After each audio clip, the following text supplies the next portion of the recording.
No, I'm not a writer. Okay.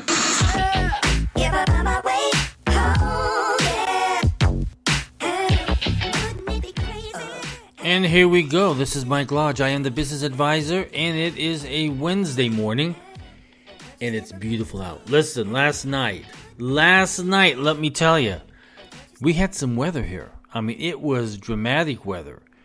All of a sudden, I think it was about 5 o'clock, I heard this stuff hitting the window, and I looked out onto my deck, and it was hail coming down, and it was coming down strong.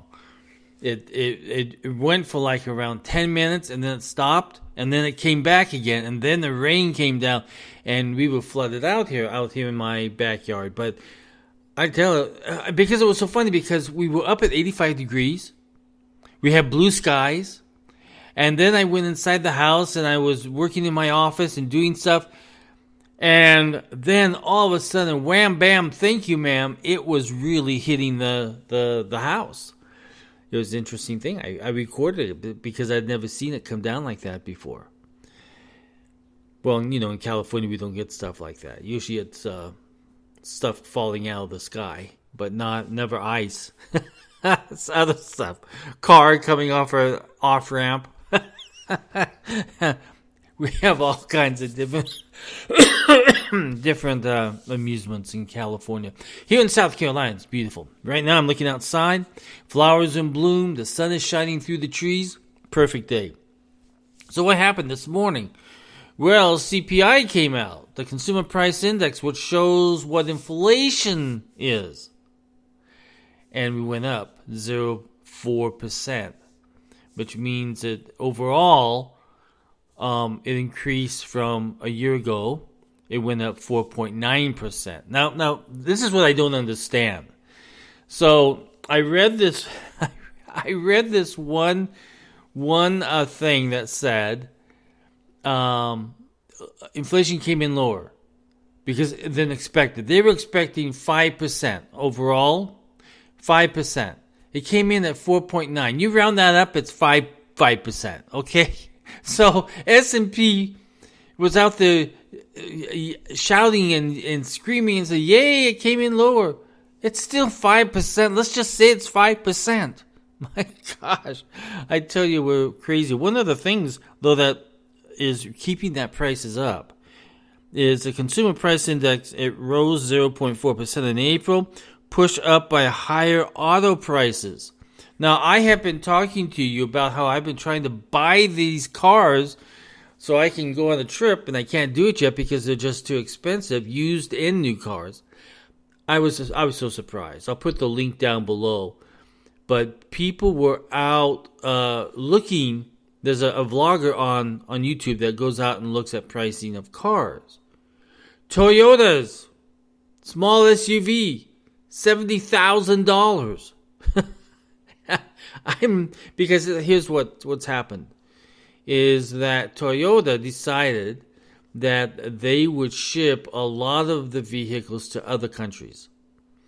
And so we got a very limited amount of vehicles, which raised the price. That's Japan's decision on what they want to do with their car.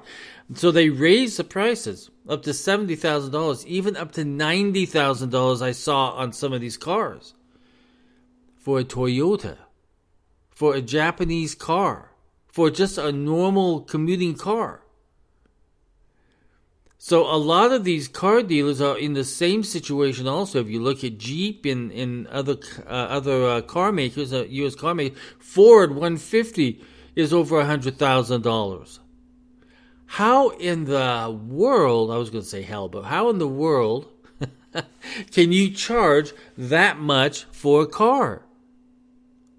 It's ridiculous. It's out of this world. So those prices, we have to say, are inflated tremendously. Now, those are going to have to start coming down here because they're not selling. Their car lots are filled up with these cars.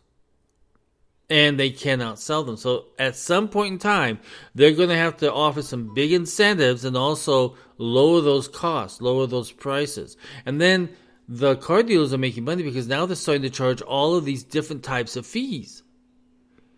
So So something has got to give here because no one's going to buy a car, especially with the interest rate so high now at the moment.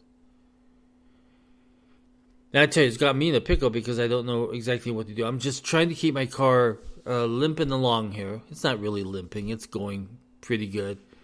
But I can tell, I just have a gut feeling. You know how you get that feeling where you know something's going to happen? Normally I have 2 cars. But when I moved from Florida up to South Carolina, I got rid of 1 car. And I kept my smaller car. I have 2 cars just in case one breaks down. But I didn't do that. So now I'm looking for a second car, but I can't find that second car because the prices are so expensive.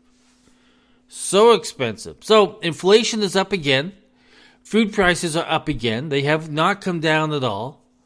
So we have all of these things that are affecting you and I. And we're not seeing anything happen. You know, what the feds are doing with raising interest rates, I'm not quite sure what it's doing. It's not touching inflation, which is what it was supposed to have done. So I think we're kind of in a sticky wicket for a long time on this inflation thing. I'll just spread it out for another year or a year and a half because I don't think it's going to start coming down here anytime soon. I'm sorry, I've just lost faith in the people who are running this mechanism to reduce the inflation rate. I don't see any movement. I see no movement at all. I don't care what the president says. As he comes out and lies to us every single day about the economy is not strong. The economy is not good at the moment. People are working 2 and 3 jobs just trying to survive. And that's why you see the unemployment numbers a little bit better. It's because people are taking on these 2 and 3 jobs. Because they've got to. They have to survive. Wages have not kept up with inflation. You know that. You're living through it every single day. Now, the other issue that I'm really pissed off at is, okay, so Speaker McCarthy goes over and talks to Joe Biden at the White House on reducing spending and also on the ceiling limits, or raising the ceiling limits, I should say. The debt limit. Or debt ceiling. Let's just call it the debt ceiling, okay? Nothing happened. Nothing happened. No one came out of that meeting. Speaker McCarthy comes out and says, I don't see any movement. I don't see any movement of Joe Biden. Unfortunately, the president has a fiscal responsibility to the United States. That's you and me. Every citizen, he has a responsibility to keep his spending in his financial system under control. But he hasn't done it, and he doesn't want to do it because he doesn't understand it. I'll say it like Biden. He doesn't understand it, okay? He doesn't understand the economy. He doesn't understand money.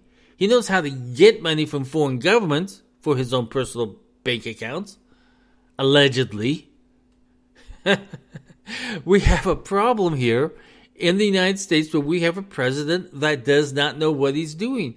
And nor do the people in the White House know what they're doing. Instead, what they want to do is they want to raise more taxes.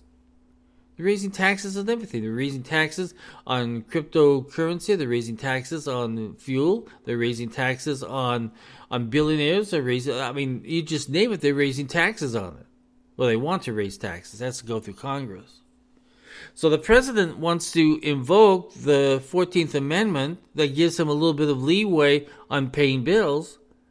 But here's the problem. And Yellen saw this, is that the tax receipts, the money that's flowing into the United States, into the Treasury Department, went down. So that is a problem. So June 1 is the drop dead date of this debt ceiling. But the president doesn't want anything to do with it. Because he doesn't know what he's doing. So what should he do with it? Let me tell you what he should do with it. He should call in a mediator.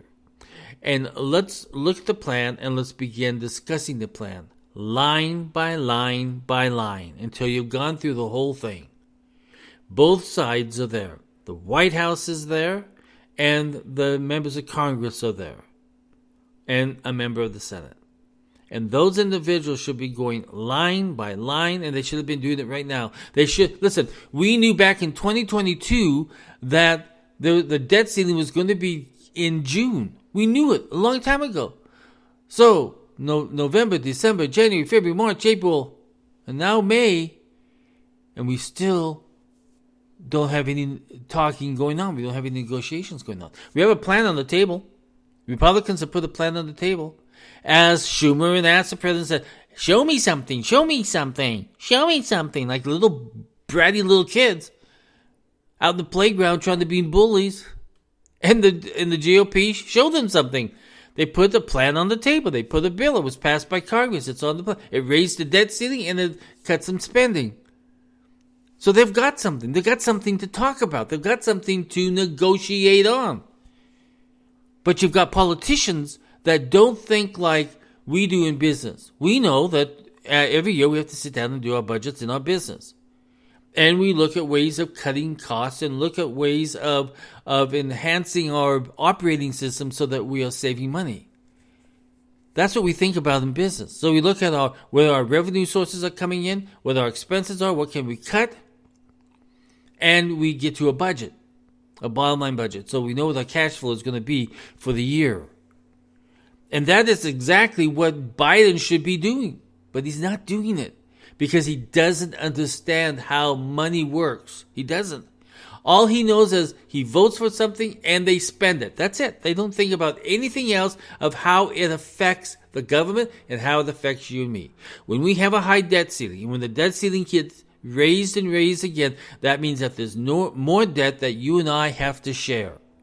And not only that, but it raises interest rates on car loans, it raises interest rates on mortgage loans, it raises the cost of doing business in the United States for the government and also for us.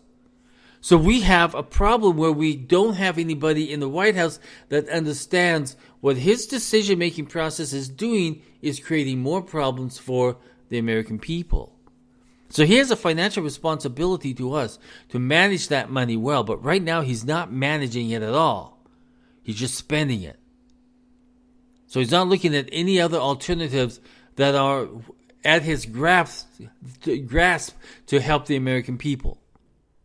Listen, inflation would, I guarantee you this. If the president sat down and started adjusting the numbers so that we see cuts in spending, that would inspire the economy in the United States. They'd say, okay, we have a president that's willing to do something. But he's not willing to do anything. He's a chicken because he doesn't know what he's doing. He has all of these political agendas that he has to do that cost a bunch of money, and he doesn't want to bend from that. And that's why you and I are in debt. We are in debt. Listen, if you have any business questions, send it to me at thebusinessadvisor@gmail.com. Again, that's thebusinessadvisor@gmail.com. If you would like to sit down with me on a confidential session to talk about business or business issues or conflicts that you may have in business, go to my website and schedule an appointment with me at www.lodge.co.com. Well, let's get on with this day, shall we? We got a lot of work to do. I have standard operating procedures I've got to finish up for a client. I tell you, I love it, but I'm getting frustrated because we have a government that's out of control. Let's listen to some calming jazz, okay? Talk with you soon. Talk with you tomorrow. Love you guys. Bye-bye.